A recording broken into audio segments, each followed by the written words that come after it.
গণঅভ্যুত্থানের ১ বছর হতে চললেও প্রস্তাবিত সংস্কারের সবকটিতে ঐক্যমত্যে পৌঁছাতে পারেনি ফ্যাসিবাদ বিরোধী রাজনৈতিক দলগুলো। তবে জাতীয় স্বার্থে যে বিষয়গুলোতে একমত হওয়া সম্ভব, জুলাই সনদের মাধ্যমে তা প্রকাশে কারও আপত্তি নেই।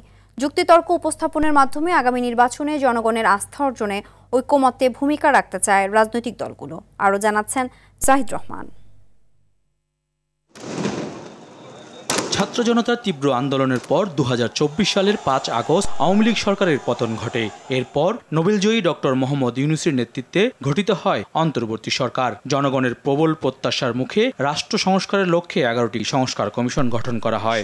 জাতি এবং রাষ্ট্রের স্বার্থে বেশিরভাগ বিষয়ে একমতে পৌঁছতে পারলেও সংবিধান সংস্কার সহ বেশ কিছু গুরুত্বপূর্ণ বিষয়ে রাজনৈতিক দলগুলোর দ্বিমত এখন স্পষ্ট। জুলাই সনদ প্রণয়ন করা হোক, যেখানে এই গণ অভ্যুত্থানের মূল লক্ষ্যসমূহ সুনির্দিষ্ট থাকবে এবং সেগুলো অর্জন করার জন্য পথ নির্দেশ করা থাকবে। এখন কেবল বড় বড় কথা বলে কোনো সংস্কার জনগণের উপরে চাপিয়ে দিলে এটা তো জনগণের কাছে গ্রহণযোগ্য হবে না এবং জনগণের নির্বাচিত সরকারের কাছে গ্রহণযোগ্য হবে না। অনেকগুলো বিষয় আছে যেগুলো বাস্তবতেই বিরোধ থাকতে পারে।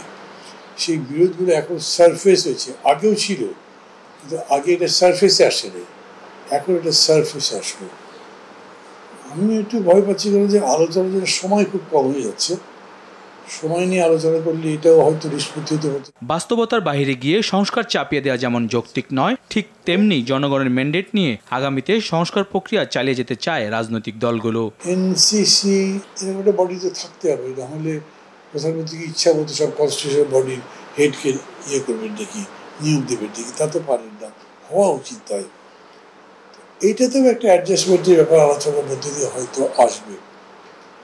আর সবশেষে বলবো যে এইটা নিয়ে অত বেশি চিন্তিত নেই, কারণ প্রফেসর ইউনূস তো বলছিলেন যে যতদূর ঐক্যমত হবে ততদূর আমি করবো, যেটা হবে না সেটা পরের জন্য রেখে দেবো, তাই করতে হবে। জনগণও কনফিউজড, রাজনীতি যে আমরা যারা করি আমরাও কনফিউজড। অনেক অনাবশ্যক বিষয় নিয়ে সময় ক্ষেপণ করা হচ্ছে, যার কোনো প্রয়োজন নেই। দেশের প্রয়োজন একটা সুষ্ঠু নির্বাচন। সুষ্ঠু নির্বাচনের মাধ্যমে যারা নির্বাচিত হয়ে আসবে তারা জানে কিভাবে দেশ চালাতে হবে, তাদেরকে এত সবক দেওয়ারও কোনো কিছু নেই। শেষ মুহূর্তে জাতীয় ঐক্যমত্য কমিশনের অনুরোধে অমীমাংসিত বিষয়গুলোতে রাজনৈতিক দলগুলো কতটা ছাড় দেয় সেটি এখন দেখার বিষয়। মত বিনিময় করে আমরা একটা ঐক্যমত্যে পৌঁছতে পারবো বলে আশা করি। জাহিদ রহমান, RTV, ঢাকা।